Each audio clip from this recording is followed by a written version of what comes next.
Bem-vindos, amigos do programa Saber Além da Vida. Hoje temos um tema especialíssimo, que é o tema sobre o amor. Sejam todos bem-vindos. Oi, pessoal. Hoje nós vamos ter aqui uma conversa interessantíssima que mexe aí com o coração de todo mundo, essa relação entre o amor e a espiritualidade. Existe alma gêmea? Então, como eu perdi o meu parceiro, eu acredito muito que existe alma gêmea e que um dia a gente vai se encontrar. Eu espero que ele esteja me esperando lá, né? Esteja com outra. Pois é, minha irmã, exatamente. A gente tem esse debate dentro do conhecimento espírita cristão. Agora, é preciso diferenciar uma coisa da outra.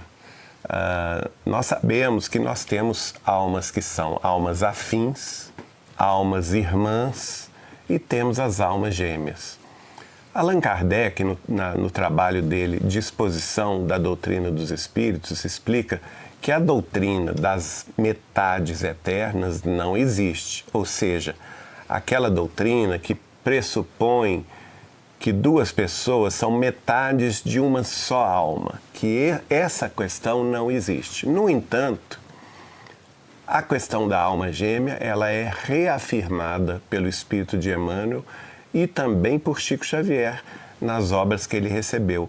A gente vai ver, por exemplo, que nos romances, que são, a gente pode dizer, romances épicos da lavra mediúnica de Chico Xavier pelo Espírito de Emmanuel, vamos ver lá Paulo e Estevão, por exemplo, vamos ver há 2000 anos, 50 anos depois, Ave Cristo, Renúncia, livros maravilhosos que eu recomendo a vocês todos conhecerem.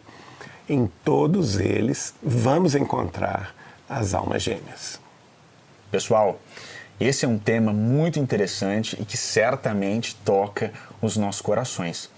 Como o Geraldinho colocou, a grande questão aqui é de conceituação.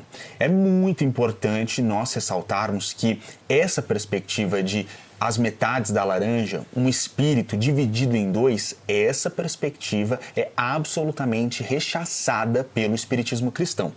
Nas questões 298 e 299 do Livro dos Espíritos, os espíritos são categóricos respondendo a Kardec nesse sentido. Um espírito não se divide e essas partes de um mesmo espírito estariam se buscando. Então, qual que é o contexto em que o espiritismo cristão admite essa definição de almas gêmeas? O próprio codificador continuou buscando essas respostas e o próprio codificador, e não obstante tais respostas dos espíritos no Livro dos Espíritos, reabriu essa questão na Revista Espírita. E na Revista Espírita, Kardec relata um caso em que um senhor que havia perdido a esposa o procurou para poder evocar esse espírito da esposa, porque eles dois haviam tido um casamento muito feliz.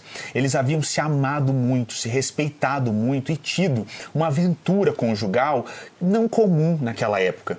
Então ele busca Allan Kardec nas reuniões mediúnicas de evocação porque ele queria saber se eles eram almas gêmeas, já que a esposa já estava no plano espiritual. Então eles fazem essa reunião, a esposa se comunica e ela traz para ele uma resposta que ele não esperava. Ela diz para ele, nessa reunião, que eles não eram almas gêmeas, que na verdade no plano espiritual ela já havia identificado a sua alma gêmea e se tratava de um outro homem com uma evolução mais baixa que estava encarnado na Ásia. E ela explica que demoraria muito tempo para que ela e essa alma gêmea pudessem se reencontrar aqui na Terra. Agora ela reitera que eles dois, almas afins, haviam sim tido um casamento no máximo de respeito, no máximo de compreensão que alguém pode ter aqui na Terra.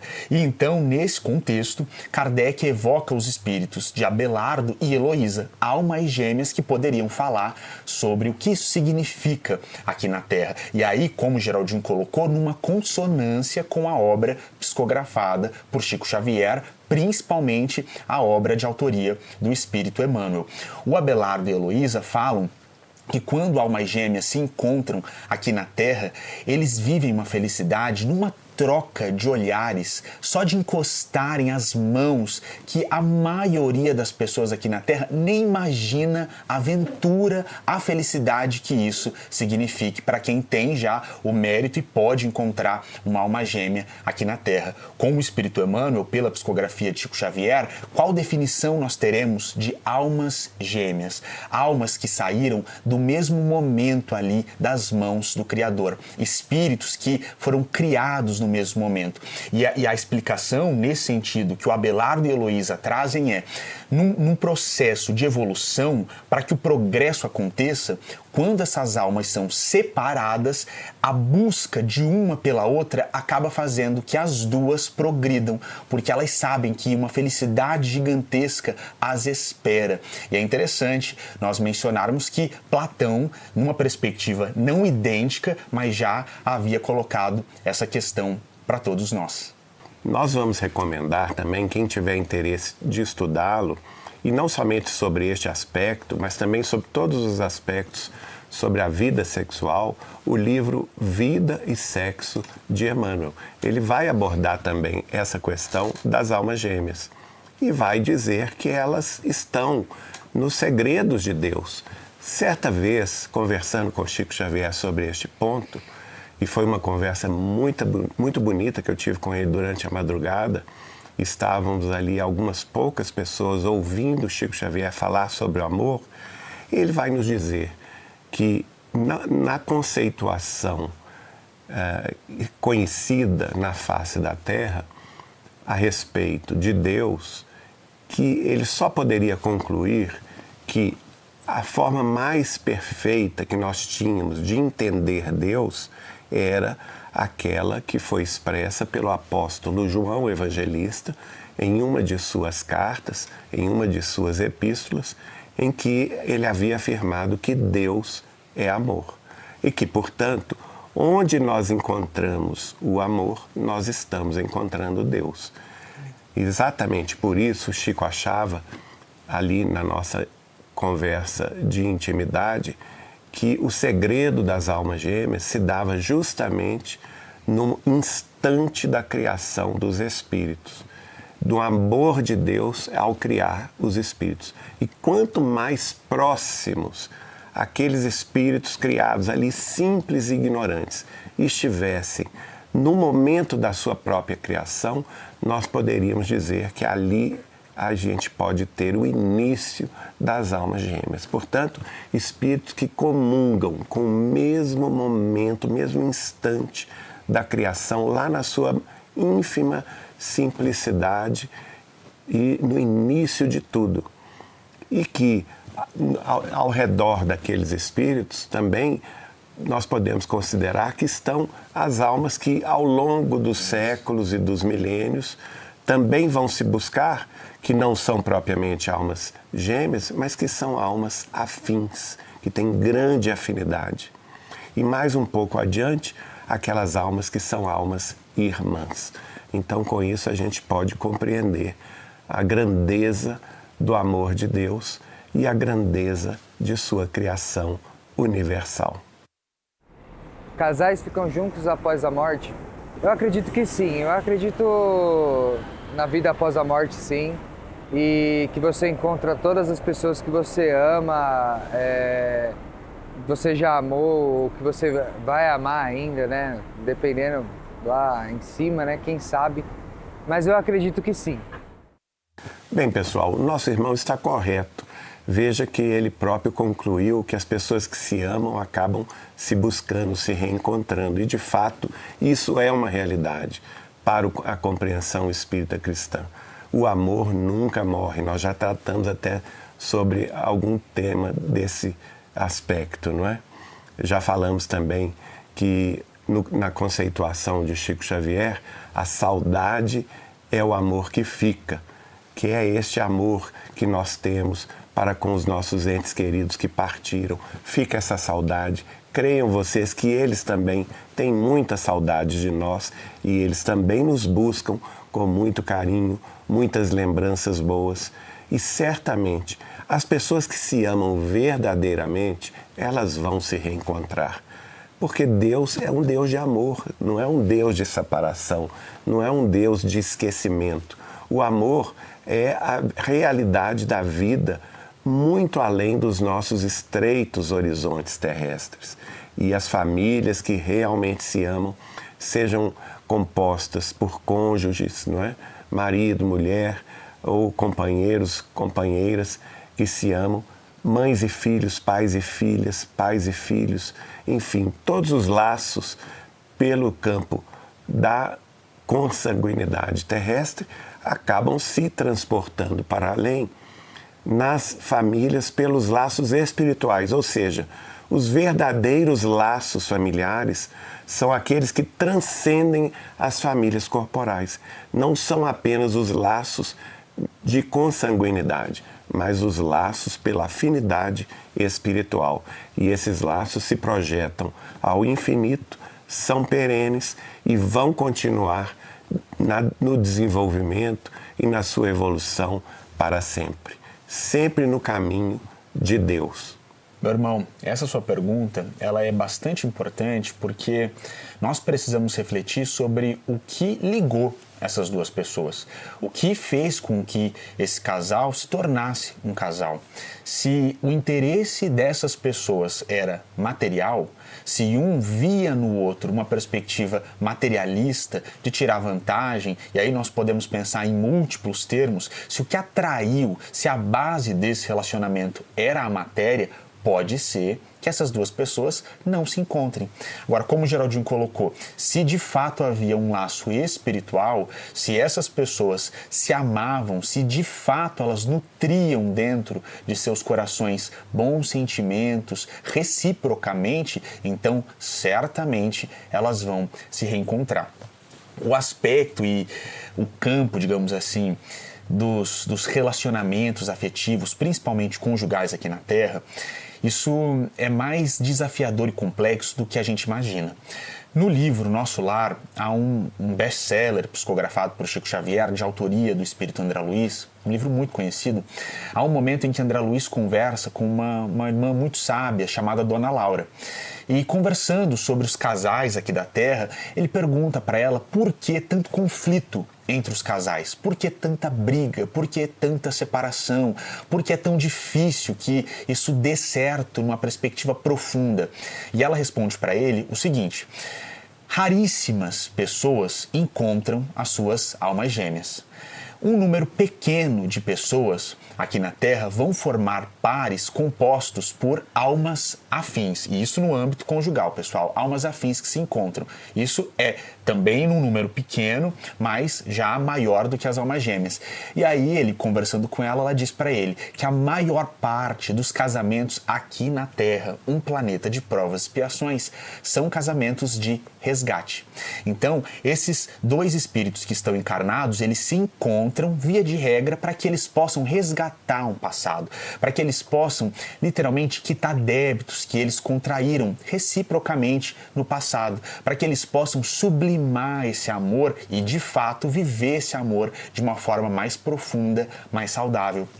Então, quando nós pensamos em casamento aqui na Terra, esta é uma responsabilidade muito superior do que a nossa imaginação alcança. Quando alguém falta com essa responsabilidade, e quem vai dizer isso é o Espírito Emmanuel, pela psicografia de Chico Xavier, essa pessoa está ferindo o altar do coração da pessoa com quem ela se relaciona. Então, todos nós precisamos compreender que essa ligação conjugal, ela, acima de tudo, é de uma responsabilidade espiritual gigantesca, porque você pode ferir essa pessoa e essa ferida pode repercutir no perispírito e até em outras encarnações. Então, quando nós admitimos toda a complexidade espiritual das relações conjugais, nós percebemos que nós devemos, nas relações conjugais, ter um esforço muito grande para respeitar o outro e para, de fato, conseguir dar a esse outro o amor que ele precisa e principalmente um amor que possivelmente foi planejado, foi combinado, foi pactuado antes que as duas pessoas reencarnassem. Pessoal, eu quero apenas aproveitar essa deixa do João Pedro para dizer a vocês a respeito dessas dificuldades de conjugais, dificuldades de relacionamento, que às vezes levam à traição e à separação, como elas se repercutem na vida além túmulo. Existe um livro de Chico Xavier que vai abordar isso com muita profundidade, que é o livro E a Vida Continua, pelo espírito de André Luiz.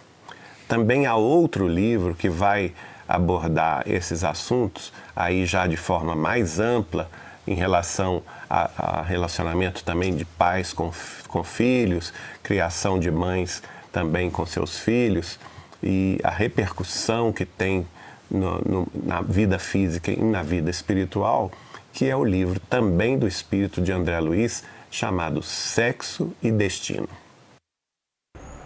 Existe separação pós-morte? Olha, eu acredito que não, pois o que você uniu na Terra, pós-morte, continuará unido. Então, pessoal, de fato, é o que nós estamos debatendo aqui, não é? Aliás, essa é uma fala de Jesus, não é, João Pedro? O que foi ligado no céu estará unido na terra. Então, o que isso significa? Aquilo que é realmente procedente do amor divino, onde existe o amor, está a presença de Deus. E isso ninguém separa. Exato. Né?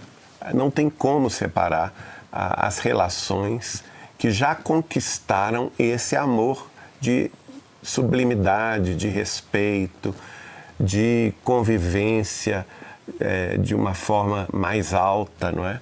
E isso a gente vai identificar, como o próprio João Pedro falou aqui há pouco, embora em grande minoria entre os relacionamentos humanos, mas a gente pode identificar os casais que assim convivem. E o que foi unido pelo amor de Deus não se separa jamais. Agora, aquelas relações que são simplesmente transitórias, mais sensualistas, sexuais ou mais de interesse material, essas naturalmente se desfazem com a morte do corpo físico, porque não há uma ligação fundamental de amor.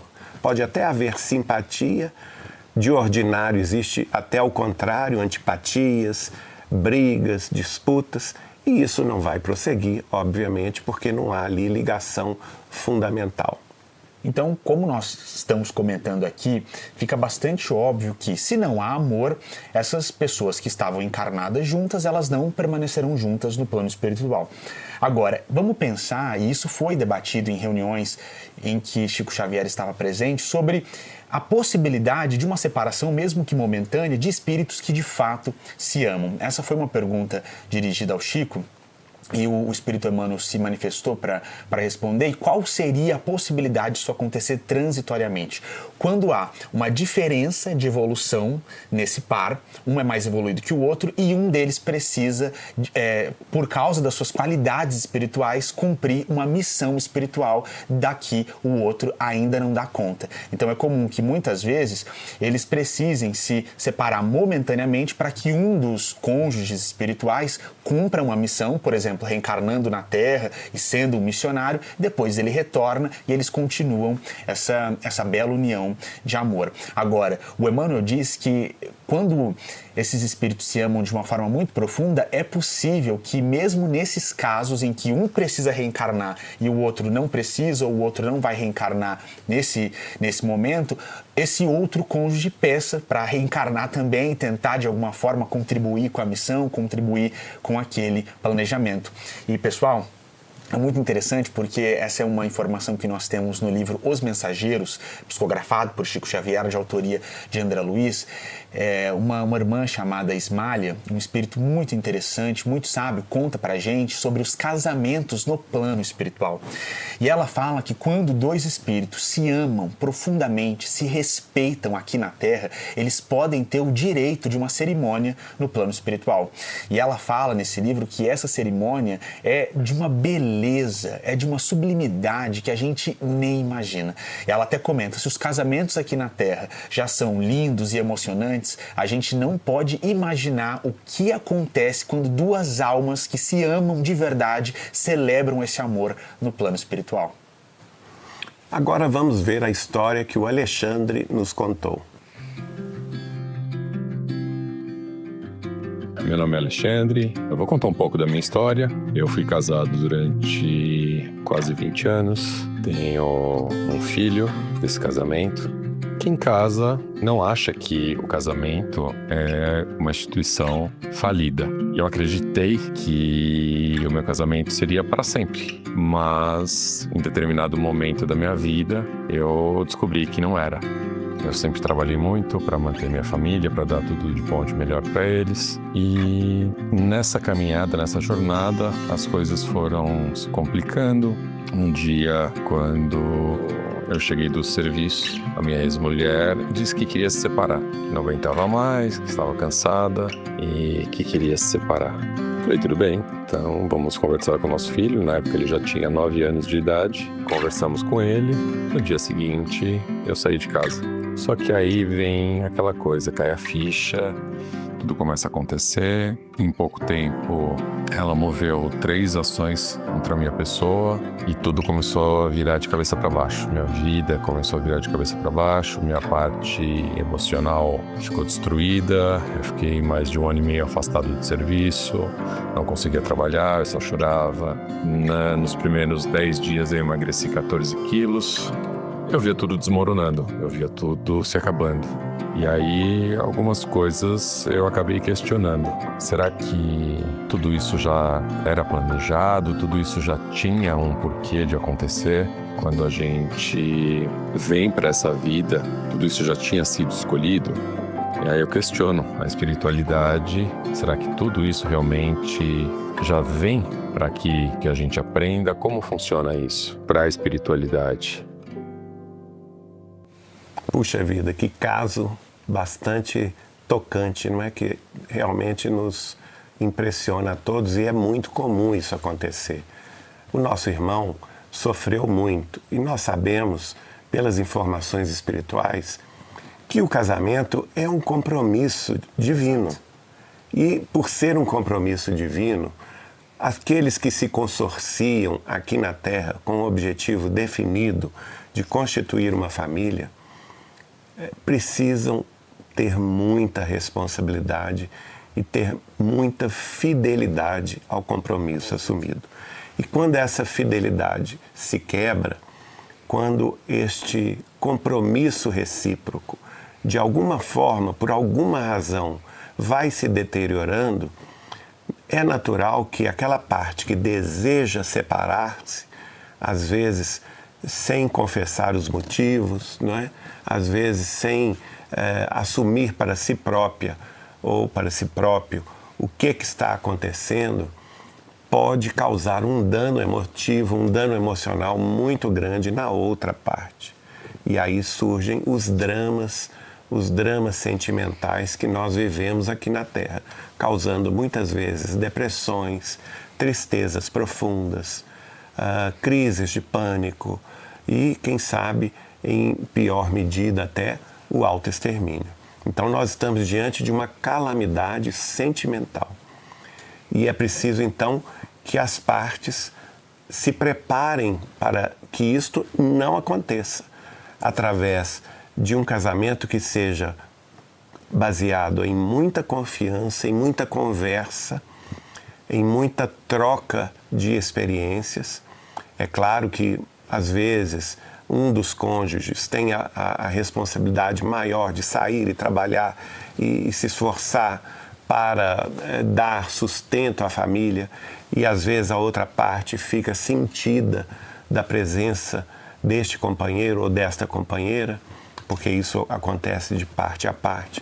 Então, para que as decepções não ocorram, os casais precisam conversar muito antes do casamento para fazer o pacto nupcial, e depois do casamento e durante o casamento, marido e mulher, companheiros e companheiros, companheiras e companheiras precisam conversar, precisam estar numa sintonia diária de afinação dos seus propósitos, dos seus votos de fidelidade, do seu compromisso com o casamento, para que ele possa dar certo. Então, respondendo ao nosso irmão, nem sempre essas separações traumáticas estão previstas. Exato. Às vezes, elas ocorreram justamente por falta desta conversa antes, inicialmente ou depois do casamento.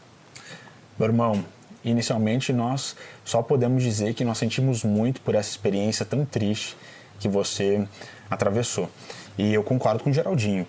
O que a gente pode imaginar de cara é que, obviamente, vocês não cruzaram o caminho um do outro ao acaso, porque o acaso não existe. Ninguém casa ao acaso.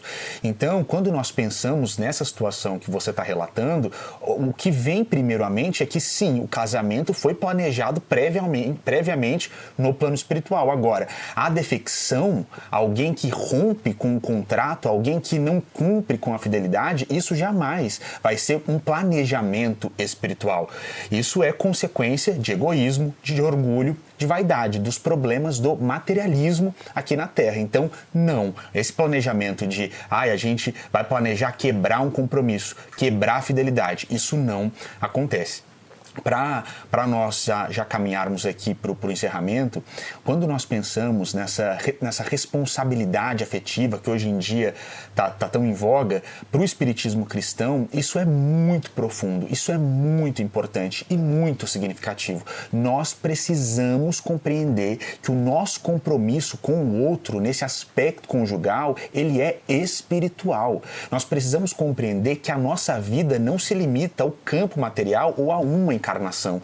Nós estamos falando de uma longa estrada que é infinita, nós somos infinitos. Então, colocar a cabeça no travesseiro e pensar dessa forma, qual é o meu compromisso com essa pessoa, eu consigo suportar determinados problemas que são rotineiros por uma causa maior, por um amor maior, por uma perspectiva de vida espiritual que é muito mais ampla. Esse é um dever de todos nós. E nós precisamos aqui considerar, gente, que quando Jesus traz a lei de amor, o auto-amor, o amor próprio, ele está implícito.